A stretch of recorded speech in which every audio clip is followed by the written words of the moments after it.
Kim Tae-ho stared at his bedroom ceiling, listening to the silence outside his door. It was 3 in the morning, and his alien roommate Veltar was moving around the apartment again. But here was the strange thing. Tae-ho could not hear any footsteps. The old dormitory building had wooden floors that creaked when anyone walked on them. Tae-ho's own steps sounded like a drum when he got up for water at night. Even their neighbor's cat made noise when it walked across their balcony. But Veltar moved like a ghost. Tae-ho rolled over and pressed his ear against the thin wall. He could hear something, a soft whisper of movement like air moving through leaves. It was not the sound of feet on floor. It was something else entirely. This had been going on for 3 weeks now, ever since Veltar arrived as part of the alien exchange program. During the day, Veltar acted like any normal student. He attended classes, ate human food, and even laughed at bad jokes. But at night, he became something different. The next morning, Tae-ho sat at their small kitchen table and watched his roommate make breakfast. Veltar's hands moved with perfect control as he chopped vegetables. The knife never slipped. Each cut was exactly the same size. When Tae-ho tried to copy the technique later, he nearly cut his finger. "You cook very well," Tae-ho said, trying to sound casual. "Did you learn this on your home planet?" Veltar's pale blue skin flickered slightly, a sign of emotion among his people, the Nexari. "My family taught me to be careful with sharp things," he replied. His English was perfect, with just a hint of an accent that sounded almost musical. "Careful is good," Tae-ho agreed. "I am always cutting myself by accident."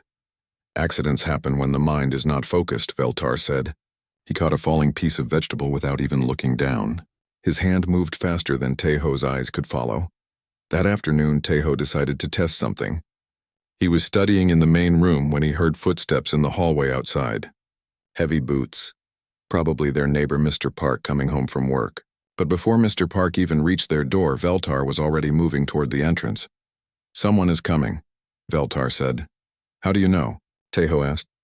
"I heard the elevator," Veltar replied. But Tae-ho had been listening too, and he had not heard anything. 3 seconds later, Mr. Park knocked on their door to borrow some salt. Veltar already had the container ready. During dinner, Tae-ho decided to ask more questions. "What exactly do you study here on Earth?" "Human social behavior," Veltar answered. "How people interact, how they form groups, how they make decisions under pressure." "That sounds interesting. Do you study it in books?" "Books are helpful. But observation is better. Humans behave differently when they think no one is watching." The way Veltar said this made Tae-ho feel cold inside. He thought about all the times he had felt like someone was watching him recently. In the shower, while studying, even while sleeping. That night, Tae-ho pretended to go to bed early. He turned off his lights and lay still under his blanket. Then he waited. At exactly 2:30 in the morning, his door opened. Tae-ho kept his breathing steady and his eyes mostly closed, but he could see through his eyelashes. Veltar stood in the doorway, completely silent. He stayed there for almost 10 minutes, just watching. Tae-ho's heart beat so loud he was sure Veltar could hear it. But he forced himself to stay still. Finally, Veltar closed the door and moved away. Tae-ho waited another hour before getting up. He crept to his door and opened it just a crack. The main room was dark, but moonlight came through the window. What he saw made his blood freeze. Veltar was standing in the center of the room, but not in a normal way. His body was twisted into an impossible position, with one leg bent behind him and his arms extended at angles that should have been painful. He was completely motionless, like a statue. Tae-ho watched for 20 minutes. Veltar did not move even once. He did not seem to breathe.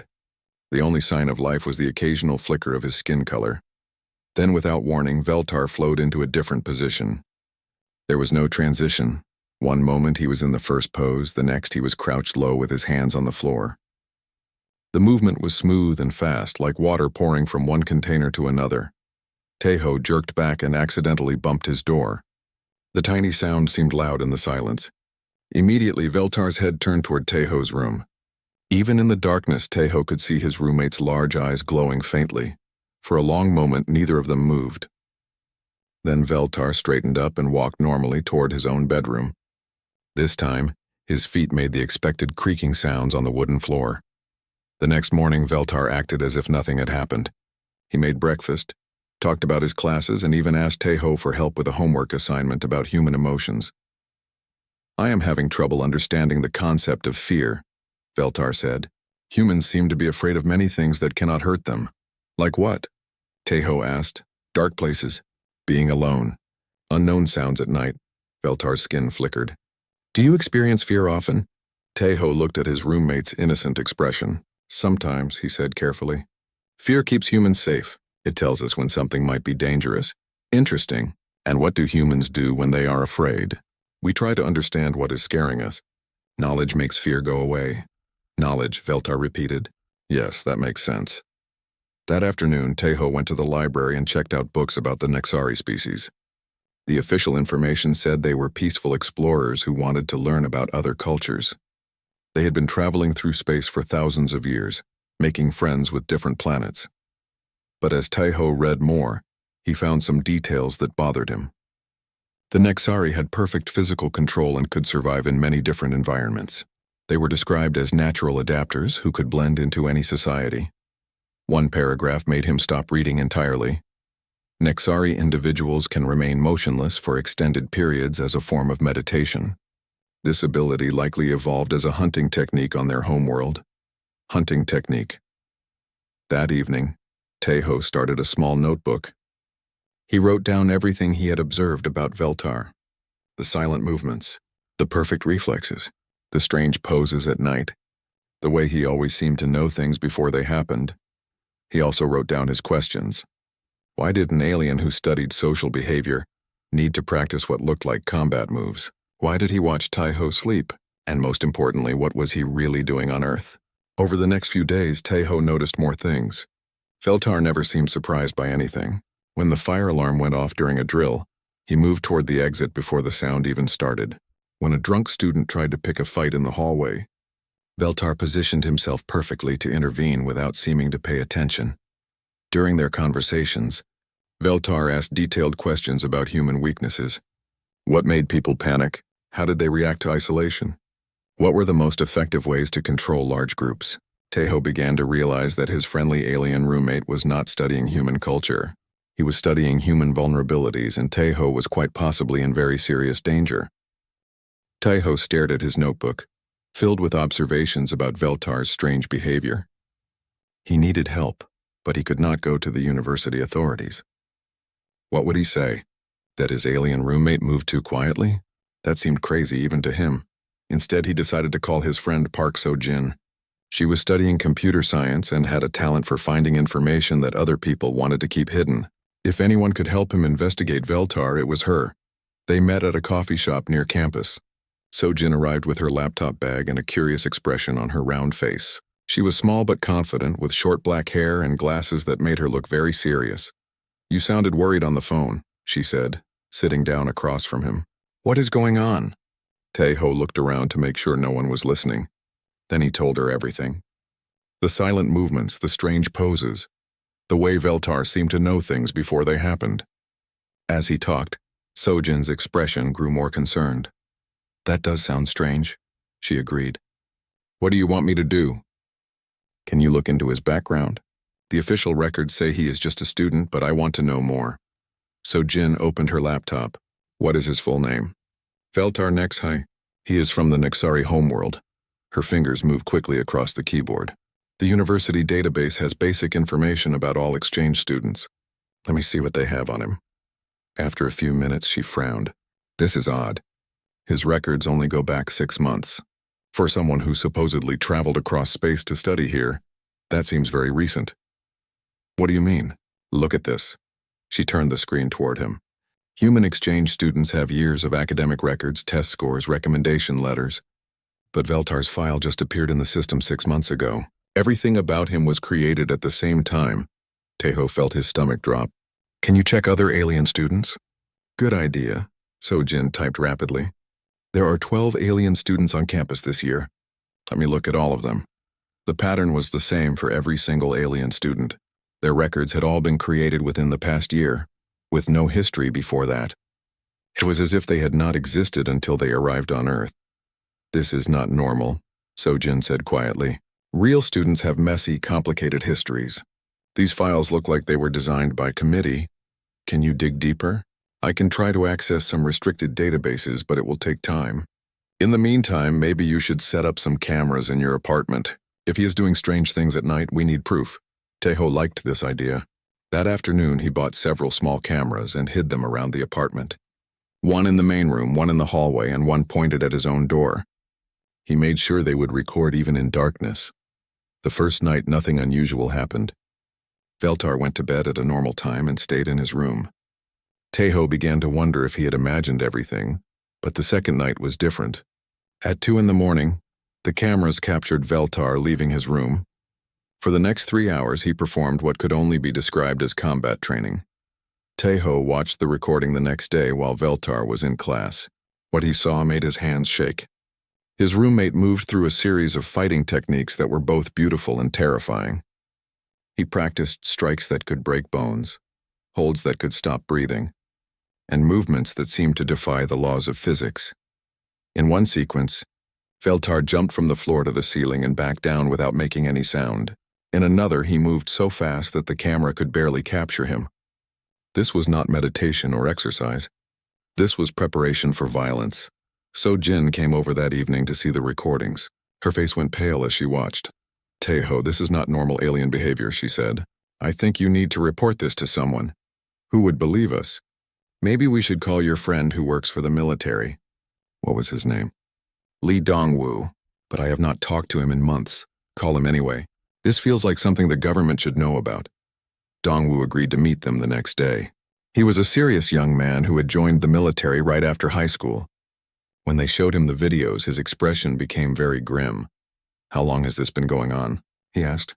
A few weeks, Taeho replied. Do you think I am in danger? Dongwoo was quiet for a long moment. Finally, he said, I cannot tell you everything I know, but there have been concerns about the alien exchange program. Some people in the government think it might not be what it appears to be. What do you mean? I mean that maybe these aliens are not here to study human culture. Maybe they are here to study something else, so... Jin leaned forward. Like what? Our defenses. Our weaknesses. How to control us if they needed to. The three friends sat in uncomfortable silence. Finally, Taeho asked, What should I do? Be very careful, Dongwoo said. Do not let him know that you suspect anything. And keep documenting everything. We might need proof later. That night, Taeho pretended to sleep while Veltar performed his training routine. But this time, he also used the computer while his roommate was busy. The shared laptop they used for schoolwork was password protected. But Taeho had seen Veltar type the password many times. What he found in the hidden files made his blood run cold. There were detailed maps of Seoul, with markings on important buildings like government offices, military bases, and communication centers. There were floor plans of their university, showing every entrance and exit. Most terrifying of all, there were files about human anatomy with special focus on pressure points and weak spots. But the worst discovery was a document labeled Integration Assessment, contained detailed observations about human behavior under stress, how humans formed groups, and how they could be controlled through fear or manipulation. At the bottom was a date. In 2 weeks, all alien students were supposed to submit their final reports. Taeho copied everything onto a flash drive and closed the computer carefully. His hands were shaking so badly he could barely type. The next morning, Veltar seemed different. He watched Taeho more carefully during breakfast. When Taeho dropped his spoon, Veltar caught it before it hit the floor. But this time he did not try to hide his superhuman reflexes. You seem nervous today, Veltar observed. His skin was flickering more than usual, shifting between pale blue and a darker shade. Just worried about exams, Taeho lied. Stress is interesting, Veltar said. Humans react to stress in predictable ways. They make mistakes. They trust the wrong people. They reveal their true nature. The way he said this made Taeho feel like prey being circled by a predator. That afternoon, Taeho met with Sojin and showed her the files he had found. Her face went white as she read through them. Taeho, these are not student projects. These are military intelligence reports. Your roommate is a spy. What do we do now? We need to contact Dongwoo immediately, and we need to find out if the other alien students have similar files. But when they tried to call Dongwoo, his phone went straight to voicemail. They tried several times with no answer. That evening, Veltar did not return to the apartment. Taeho waited until midnight, then decided to search his roommate's room. What he found made everything clear. Hidden under the mattress was a device that looked like a communication unit. It was still active, showing messages in an alien language, but the computer translated some of them automatically. The messages talked about final phase, target elimination, and fleet arrival. Taeho realized that whatever the aliens were planning, it was about to happen. And he was the only one who knew the truth. He had to warn someone, but he did not know who to trust. For all he knew, there were alien spies everywhere watching and waiting. As he stood in Veltar's room, holding evidence of an alien conspiracy, Taeho heard the front door open. His roommate had returned, and from the way Veltar moved through the apartment, no longer trying to hide his unnatural silence, Taeho knew that his cover had been blown. Taeho stood frozen in Veltar's bedroom, holding the alien communication device. His heart hammered so loudly that he was sure his roommate could hear it from the main room. He had seconds to decide what to do. Carefully, he put the device back under the mattress and crept toward the door. Maybe he could pretend he had been sleeping the whole time. Maybe Veltar would not realize what had happened. But when he stepped into the hallway, Veltar was standing right outside the bedroom door. His pale blue skin had darkened to an almost purple shade, and his large eyes seemed to glow in the dim light. "Looking for something?" Veltar asked. His voice was different now, colder and more precise. The musical accent was gone, replaced by something mechanical. "I heard a noise," Taeho said, trying to keep his voice steady. "I thought maybe someone broke in." "The only noise was you searching through my belongings." Veltar stepped closer. "Did you find what you were looking for?" Taeho's mind raced. Should he lie? Should he run? Should he confront Veltar directly? Before he could decide, his phone buzzed with a text message. Veltar moved faster than human eyes could follow. One moment he was standing 3 feet away, the next moment he had Taeho's phone in his hand. He read the message and his skin flickered rapidly. "Sojin wants to know if you found anything interesting," Veltar said. "She also says that Dongwu has not returned her calls." "How unfortunate." "What did you do to Dongwu?" Taeho demanded. "Nothing permanent. He is simply sleeping for a while. Humans are so fragile. A small pressure on the right nerve and they collapse like broken toys." Veltar tossed the phone back to Taeho. "Sit down. We need to talk." Against his better judgment, Taeho sat on the couch. Veltar remained standing, positioning himself between Taeho and the door. Now that he was not trying to hide his true nature, everything about him seemed predatory. "You have been very observant," Veltar said. "Most humans notice nothing. They see what they expect to see and ignore everything else. But you watched. You questioned. You investigated. Why are you really here?" Taeho asked. "To evaluate your species. To determine if humans pose a threat to galactic stability. And do we?" Veltar's skin shifted to a darker purple. "That is complicated." Before Veltar could explain further, the building's fire alarm began blaring. Emergency lights flashed in the hallway and voices could be heard shouting from other apartments. "Stay here," Veltar commanded. But Taeho was already moving toward the door. "People might need help," Taeho said. "This is not a real emergency. It is a test," but Taeho was already in the hallway. Other students were coming out of their rooms looking confused and frightened. The emergency lighting cast strange shadows on the walls. Then Taeho saw them. 3 men in dark clothing were moving through the hallway, but they were not firefighters or security guards. They carried weapons and moved with military precision. One of them grabbed a female student and pressed something against her neck. She collapsed immediately. "Veltar," Taeho shouted. "There are armed men in the building." "I know," came the reply from behind him. "They are here for me." The 3 intruders spotted Veltar and raised their weapons. They moved fast, but Veltar moved faster. What happened next would replay in Taeho's mind for the rest of his life. Veltar flowed across the hallway like liquid shadow. The first attacker fired some kind of energy weapon, but Veltar was no longer where the beam landed. He appeared behind the man and touched a spot on his neck. The attacker dropped instantly. The second man tried to grab Veltar but found himself flying through the air instead. He hit the wall with a sickening thud and did not get up. The third attacker was the largest and most heavily armed. He fired repeatedly while backing away, but Veltar moved between the energy beams like he was dancing. When he reached the man, he did something with his hands that was too fast for Taeho to see clearly. The attacker's weapon fell apart into pieces, and the man fell unconscious a moment later. The entire fight lasted less than 30 seconds. Veltar stood among the unconscious intruders, breathing normally. His skin had turned an intense deep purple, and his eyes glowed brighter than before. When he looked at Taeho, his expression was unreadable. "Are you hurt?" Veltar asked. "No, but who were those men?" "Human military. They discovered our presence and decided to take action." More footsteps echoed in the stairwell. Veltar's head turned toward the sound and his posture shifted into something that looked ready for violence. "How many more are coming?" Taeho asked. "Enough to be problematic," a new voice called out from the stairwell. "This is Agent Choi Min-ho of the National Intelligence Service.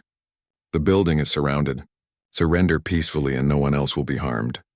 Veltar looked at Taeho for a long moment. Then he did something unexpected. He sat down on the floor and placed his hands behind his head. "I surrender," he called out. "What are you doing?" Taeho whispered. "Buying time," Veltar replied quietly. "There are things you need to understand before this goes any further." Government agents filled the hallway within minutes. They were professional and efficient, checking on the unconscious intruders and evacuating the other students. Agent Choi was a middle-aged man with sharp eyes who seemed to be in charge. "Kim Taeho?" Agent Choi asked. "Yes, sir." "You have been living with this alien for several weeks. Has he harmed you or threatened you in any way?" Taeho looked at Veltar, who was now surrounded by agents with weapons pointed at him. Despite everything he had learned, he found himself saying, "No, he has never hurt me." "Interesting." Agent Choi made a note on his tablet. "We will need to debrief you extensively. There may be security risks we are not aware of." As the agents prepared to take Veltar away, another figure appeared in the hallway. This one was clearly not human, taller than Veltar with silver skin and 4 arms. Two of the government agents immediately pointed their weapons at the newcomer. "I am Jang Hae-won," the silver alien announced in perfect Korean. "I am Veltar's diplomatic supervisor. Any action taken against him could be considered an act of war." Agent Choi looked frustrated. "We were not informed of any diplomatic immunity, because Veltar's mission was classified. However, recent events require disclosure." Jang Hae-won approached Veltar and spoke to him in their alien language. Veltar's skin shifted from purple back to pale blue. "What kind of mission?" Taeho asked. Jang Hae-won turned those large alien eyes toward him. "Evaluation. Your planet has developed space travel and nuclear weapons in a very short time. The Galactic Council needed to determine if humanity represents a threat to other species. And what did you conclude? That is still being decided. But recent events have complicated the situation considerably." Veltar stood up slowly, keeping his hands visible. "Taeho, there is something else you should know. We are not the only aliens on your planet. There are representatives from 12 different species here, all conducting similar evaluations." 12 species? Some want to protect humanity. Others see you as a potential threat that should be eliminated before you become too dangerous. Still others want to conquer you and use your world for resources. Agent Choi stepped forward. "Are you saying we are under some kind of galactic observation?" "More than observation," Jang Hae-won replied. "Evaluation. And the results of that evaluation will determine humanity's future." Taeho felt dizzy. Everything he thought he knew about the world had changed in the space of an hour. "What happens now?" Veltar looked directly at him. "Now we have to decide if humans and aliens can work together. Because the evaluation period is almost over, and some very powerful beings are about to make some very important decisions about your species." "And you?" Taeho asked. "What do you think about humans?" Veltar's skin flickered through several colors before settling on a soft blue. "I think," he said carefully, "that I may have learned more from you than my superiors intended." The government safe house was a plain building in downtown Seoul, filled with monitoring equipment and nervous officials. Taeho sat at a metal table across from Agent Choi, while Veltar and Jang Hae-won were held in separate rooms. For the past 6 hours, he had been answering the same questions over and over again. "Tell me again about the night training sessions," Agent Choi said, looking tired. "I already told you everything 3 times, Taeho replied. Veltar was practicing combat moves. He was incredibly fast and quiet. I recorded some of it. And you never felt threatened? Not until last night when I found the intelligence files." Agent Choi made another note. "We are still analyzing those files. The level of detail about our infrastructure is concerning." The door opened and another agent entered. She whispered something to Agent Choi that made his face go pale. "What is it?" Taeho asked. "We just discovered that all 12 alien students disappeared from their host locations at exactly the same time last night. Only Veltar remained. What does that mean? It means either he is the most dangerous one, or he chose not to follow orders." Before Taeho could respond, alarms began blaring throughout the building. Red lights flashed and agents ran past the door carrying weapons. Agent Choi grabbed his radio. "Report," he commanded. "Sir, we have multiple unidentified aircraft approaching Seoul. They are not responding to communications and they are not showing up on radar properly." Through the window, Taeho could see strange lights in the sky. They moved in patterns that no human aircraft could manage, stopping and starting instantly, turning at impossible angles. "The evaluation committee has arrived," said a voice from the doorway. Jang Haiwan stood there with 2 human guards. "They are here to collect their agents and receive final reports." "What kind of reports?" Agent Choi demanded. "Reports that will determine whether humanity is allowed to continue developing as an independent species, or whether intervention is necessary." The building shook as something large landed on the roof. Through the ceiling, they could hear the sound of footsteps that were definitely not human. "We need to talk to Veltar," Taeho said suddenly. "Right now." "That is not advisable," Agent Choi replied. "He is still considered a security threat. He is the only one who can explain what is happening." Jang Haiwan stepped forward. "The human is correct. Veltar has information that could be crucial for your survival." Agent Choi looked conflicted, but the sounds from above were getting louder and more threatening. Finally, he made a decision. "Bring him here, but keep weapons on him at all times." 2 guards brought Veltar into the room. His hands were secured behind his back, but his skin was flickering rapidly between different colors. When he saw the lights outside the window, his eyes grew wider. "They came early," he said quietly. "Who came early?" Taeho asked. "The collection fleet. They were not supposed to arrive for another week." "Why did they come early?" Veltar looked directly at Agent Choi. "Because 11 of their agents went missing at the same time. From their perspective, humanity might have discovered the evaluation program and eliminated their operatives. But we did not eliminate anyone," Agent Choi protested. "We only captured you. They do not know that. From their point of view, this could be an act of war." The building shook again, more violently this time. Dust fell from the ceiling and several people lost their balance. "What do they want?" Taeho asked. "To retrieve their agents and complete the evaluation. If they cannot do that peacefully, they will use other methods, such as conquest, subjugation, elimination of human leadership and replacement with cooperative individuals." Agent Choi went very pale. "How many ships are up there?" "Enough to control your entire planet within hours," Jang Haiwan replied grimly. "Unless we can convince them that humanity is not a threat." "But how do we do that?" Veltar looked at his supervisor, then at Taeho. "There might be a way, but it would require trust between our species. And it would require humans to do something that most species consider impossible." "What?" "Unite completely. Every human government, every military force, every communication network working together with perfect coordination. Most species take centuries to achieve that level of cooperation. You would need to do it in hours." Agent Choi laughed bitterly. "That is impossible. Human governments can barely agree on anything." But Taeho was thinking about something else. "Veltar, you said you were studying human social behavior. What did you learn?" "That humans are chaotic and unpredictable. That they fight among themselves constantly. That they make emotional decisions instead of logical ones." "And is that bad?" Veltar's skin shifted to a thoughtful green color. "I thought it was. But living with you changed my perspective. Humans adapt faster than any species I have studied. You improvise solutions that computer models say should not work. And when you are truly threatened, you can coordinate with incredible speed." "What do you mean?" "Your internet, your social media, your communication networks. Other species have centralized command structures that take time to make decisions. But humans can share information and organize spontaneously." Taeho felt an idea forming. "Sojin, where is my friend Sojin?" "She is being held at another facility," Agent Choi replied. "Why?" "Because she might be the key to saving humanity." Another violent shake rattled the building. This time the lights went out temporarily.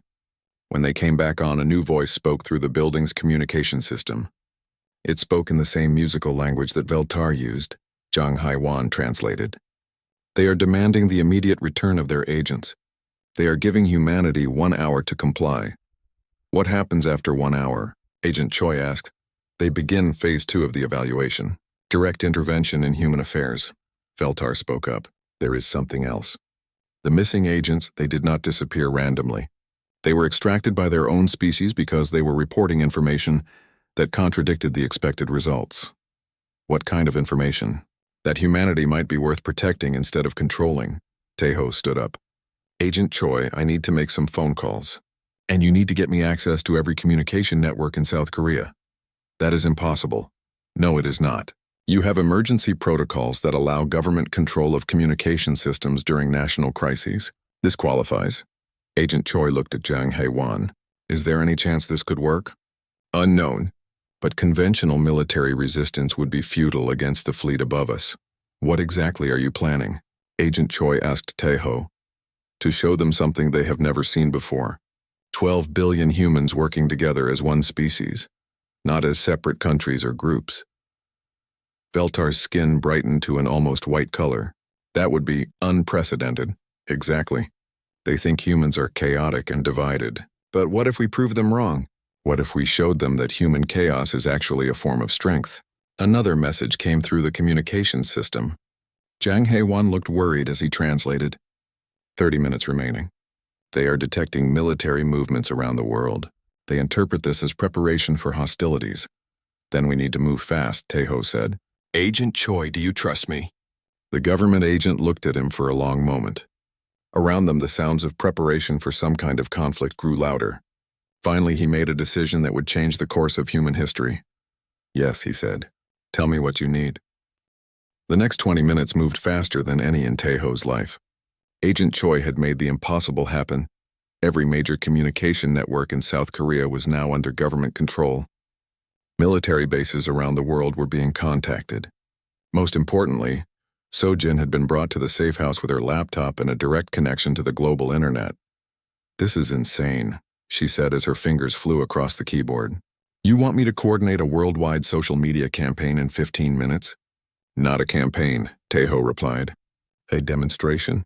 Show them that 12 billion humans can act as one. But what do you want them to do?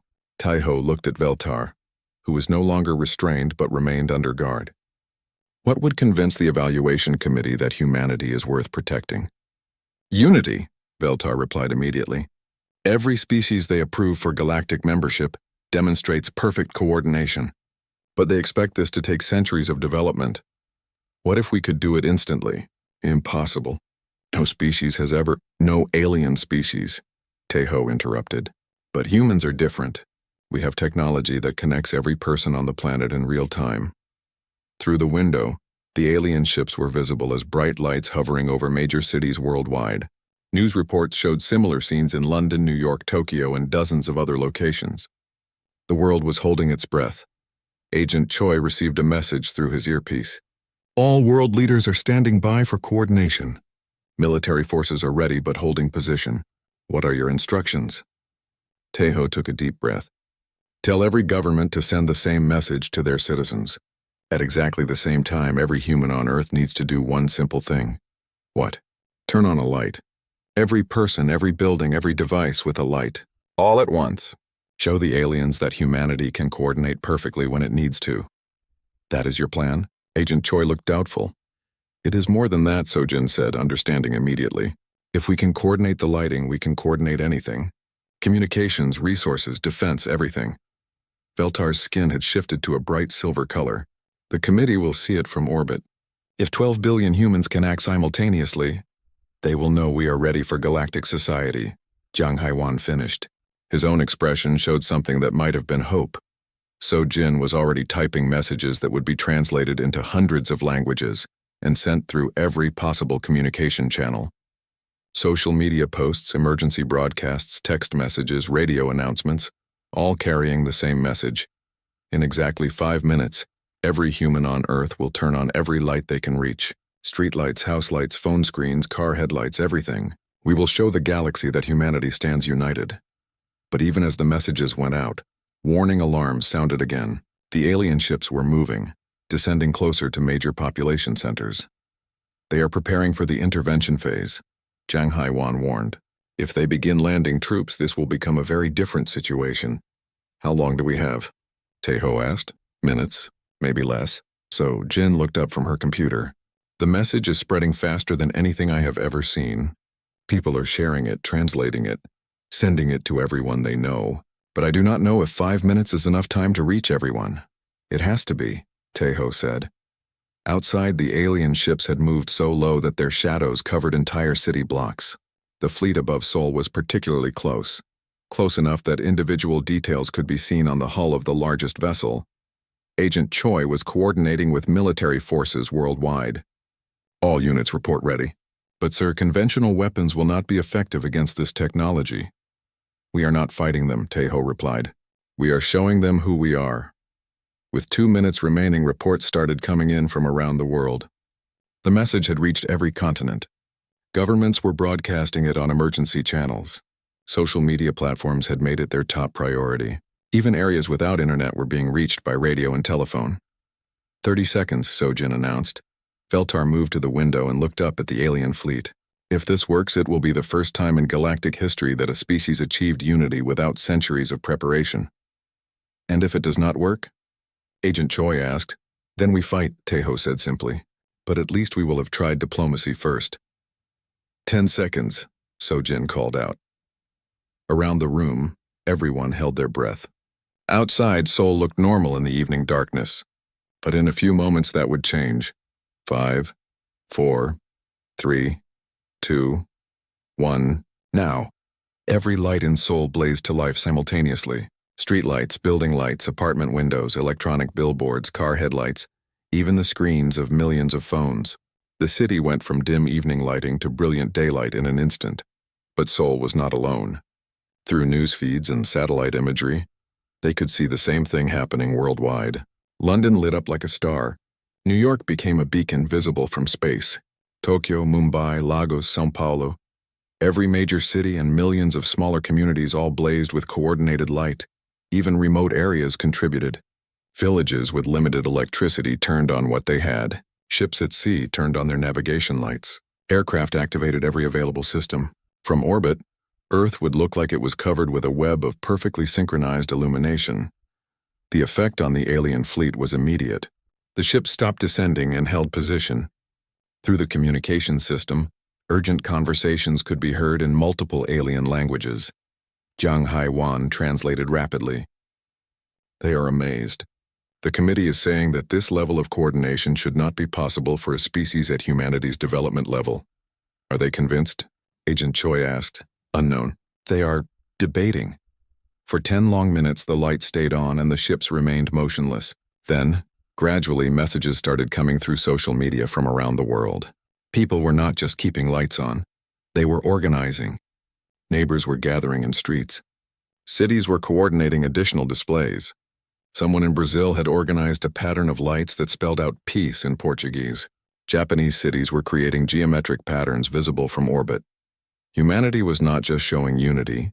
It was demonstrating creativity, spontaneity, and the ability to improve on a plan in real time. This is unprecedented, Veltar said quietly. No species has ever shown this combination of coordination and innovation. Through the communication system, a new voice spoke. This one was deeper and carried more authority than the previous announcements. Zhang Haiwan listened carefully before translating. The evaluation committee wishes to speak with human representatives. They are impressed by what they have observed. Agent Choi grabbed his radio. All units maintain current status. Do not power down until further notice, but the lights were staying on anyway. Around the world, people had decided to keep the demonstration going. Social media was exploding with images of the coordinated display, and new patterns were forming as communities organized themselves. They want to talk, Taeho said. That is a good sign, right? It is better than invasion, Veltar replied. But the evaluation is not over. They will want to test other aspects of human capability, such as your ability to adapt, your response to new challenges, your capacity for growth and learning. As if in response to his words, the largest alien ship began broadcasting a signal that every human communication device could receive. The message was translated into hundreds of languages simultaneously. Humans of Earth, your display of coordination has been noted and evaluated. However, unity alone is not sufficient for galactic membership. You will now be tested in other areas. Prepare for the next phase of evaluation. So Jin looked up from her computer. Taeho, there are reports of alien representatives landing in major cities worldwide. They want to meet with human leaders. All of them? No, not just government leaders. Scientists, artists, engineers, teachers, students.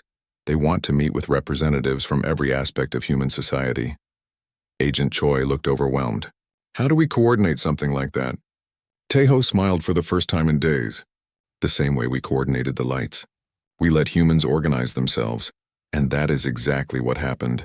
Within hours, every major city had formed committees to meet with the alien representatives. Universities selected their best minds. Communities chose their wisest members. Children drew pictures to share. Artists created work specifically for the aliens. Humanity did not just rise to meet the challenge. It exceeded every expectation. 3 days later, Taeho sat in his dorm room with Veltar, who had been officially assigned as Earth's first alien cultural liaison. Through the window, they could see one of the smaller alien ships that now served as an embassy vessel.